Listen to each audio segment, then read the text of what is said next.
Good day, this is Roger signing in for the BFN, the Business Financial Network. And welcome to our special podcast series, The Stock Sauce, where we get exclusive insight from the president of one of the many companies our investment audience has been following as we continue to assist our viewers in their discovery of unexplored brand new asset classes and emerging issuers in the world's markets. And it's always a pleasure to introduce the president of Atlas Salt, Mr. Rowland Howe. How are you doing today, Rowland? Hey, Roger. It's always a pleasure. Glad to be here.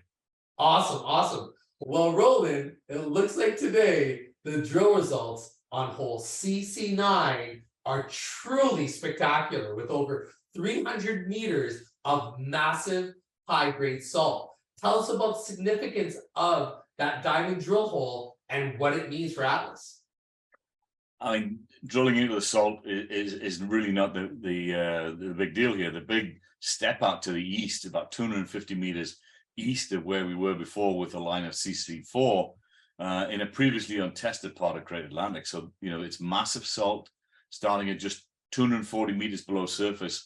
That's unusually shallow relative to all the other existing salt mines in North America. And it's high grade, it's beautiful salt, and some of the best cores I think I've ever seen in my career. The net massive salt of 305 meters grading at 95.6%, and some sections grading even better from 97 to as high as 99.6%. CCC9 will allow for an upgrade of the Great Atlantic resource estimate that we published at the end of January. Awesome. That's really great to hear. You know, and it's important for investors to truly understand how good this drill hole is, because, you know, a lot of these technical reports, they're really hard to interpret. And in the context of the salt sector, I think it would be fair for us to compare with Goderich. As you know, you were one of the mining managers there for many, many years, and it is one of the biggest and best underground salt mines in the world. The best drill hole from the surface of Goderich salt belt, I think was mined, it's been mined for over 60 years, is about 87 feet of massive high-grade salt in terms of thickness, okay, according to those technical reports and SEC filings. Atlas, this hole CC9 has over 305 meters in thickness of high-grade massive salt. That's 11.5 times the thickness of the best intercept of the surface of Goderich. So that's pretty crazy, isn't it? You know, CCC9 is astonishing given that comparison that you just gave us. And when you think about it, it's easy to understand now why Great Atlantic has got to be the premier undeveloped salt deposit anywhere in North America, rock salt sector. And, you know, that sector has seen a lot of mergers and acquisitions activity in the last 2 to 3 years. But Great Atlantic is indeed great. It's really unique feature probably is the fact that it's so shallow. And of course, the thickness of the salt bed stands out as well, as you described. And Goderich, you know, it's known as the biggest and best underground salt mine in the entire world.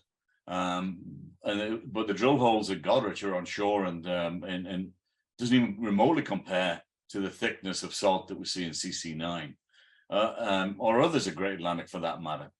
So we're up against the best in the world, but we're looking exceptionally good, Roger. Agreed. And, you know, outside of this drill hole at CC9, what else is going on with Great Atlantic? Well, drilling has shown that the salt bed at Great Atlantic is roughly 200 to 400 meters thick, and the deposit starting really shallow, as shallow as 190 meters. It trends northeast to Turf Point, so, you know, we see about 2.5 kilometers towards Turf Point. We've yet to find the limits of this deposit. Okay. It looks like lots of potential for going further out to the east, and this is still a massive homogeneous high-grade deposit that could extend for many kilometers. And not that we need all of that salt. The current resource is 1 billion tons inferred at 96.5% purity, and 187 million tons indicated at a purity of 96.4% salt. So, you know, an upgrade will come with the feasibility study. Okay. And, you know, we've been hearing a lot of rumors, right? we've been hearing about buyouts. We're kind of wondering why it hasn't happened, already with all this M&A activity that's been happening in this space. You being a part of this team, are you concerned that in the shadows they could be an opportunistic buyer lurking out there somewhere, eager to swipe up Great Atlantic for less than it's worth? Well, there's two things here, Roger. I mean, first off, we announced some time ago that we're working with a financial advisor to make sure that whatever offers or opportunities are out there works best for the shareholders to create shareholder value. And that's also why we're recruiting a dynamic new CEO with plenty of successful mine development and deal making experience. With a PEA in hand and moving forward toward feasibility, it's a perfect time to bring in some high-powered individual to bring it over the line for investors. And hats off to Patrick Laracy for recognizing the skill set that we need to finish this. There's a lot of interest in Great Atlantic, and we've been fielding inquiries for many, many months. And keep in mind as well, the technical report for the preliminary economic assessment was just filed on CDAR. So more data keeps coming in, just like Howe CC9. So the number crunching is now really starting in earnest. Yeah.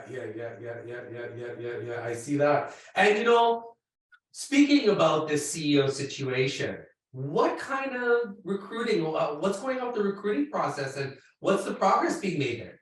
So the search is going well, exceptionally well. We've got headhunters looking for this individual. This appointment will be a transformative event for Atlas. And that's what we're aiming for. And it'll bring a lot of fresh energy into our market. And use a golf analogy, this is a perfect layup for a potential candidate. We've got a fabulous project, over 17 million in cash in the treasury, and some very talented people here to work with the best CEO we can possibly find.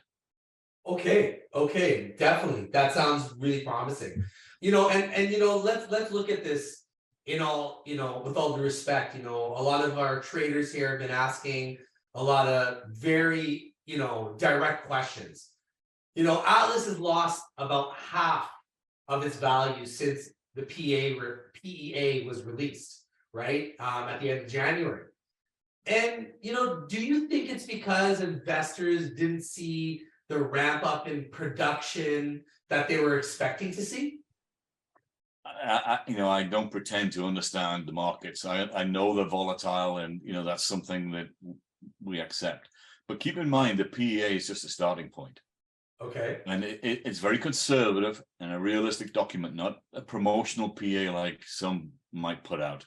This is a real PEA, independently produced by a very well thought of company, SLR, right? There's lots of upside going into the feasibility study, and I'm sure the new CEO will have many of his own thoughts and ideas around this. As conservative as the PEA is, it shows a value of over 900 million.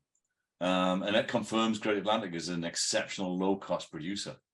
I can't imagine anyone in the sector in North America who's able to match Great Atlantic's cost structure. And now it's a matter for looking how Great Atlantic can be ramped up further on the production side, and as quickly as possible in the early going. Okay.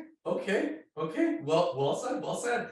I don't want to keep you any longer. I have one more question for you. We're traders, we really like when we see deals that have potential, that future potential. Is this dead money right now with no news until there's a new CEO? No, of course not, Roger. Today's news should answer that very question. And there's a lot going on, so stay tuned. You know what? Thanks, Rowland, for taking the time to share with us and our investment audience your company's current status, and we look forward to seeing you in the future with more updates. Thanks. No worries. Take care.